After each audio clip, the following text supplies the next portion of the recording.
Hello everyone, welcome to my mini blog.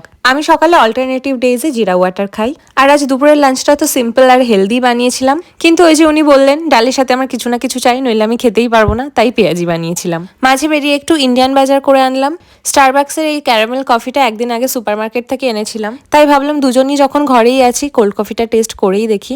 এতটাও ভালো হবে আমি এক্সপেক্ট করেছিলাম না। যাই হোক, 7:30 নাগাদ দুজনেই বৃষ্টির মধ্যে বেরিয়ে পড়লাম দুদিকের বাজার করতে। ও যাচ্ছে মাটন আনতে আর আমি যাবো জার্মান সুপারমার্কেটে। আর আজ মার্কেটে প্রচুর ফুল, আমি একটু দাঁড়িয়ে গেলাম। এই ফুলটা এত সুন্দর লেগেছে, কিন্তু বাপরে বাপ, প্রায় 600 টাকা দাম। আজ অলটিতে নর্মাল ডিমই নেই, রঙিন ডিমে ভর্তি, যেহেতু কাল থেকে ইস্টার উইকেন্ড শুরু। সব বাজার গুছিয়ে ক্ষীর বানিয়ে এখন পাটিসাপটা করছি, কারণ কাল আমাদের বাড়িতে ফ্রেন্ডস আসবে আর ডেজার্টে আমি পাটিসাপটা রাখছি।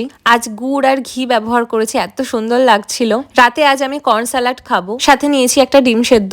ও জিম থেকে ফিরলে ওকে আলাদা ডিনার বানিয়ে দেবো, কারণ ও কর্ন পছন্দ করে না। এত ইয়ামি হয়েছিল খেতে, পুরো 10 on 10। চলো দেখা হচ্ছে নেক্সট মিনি ব্লগে।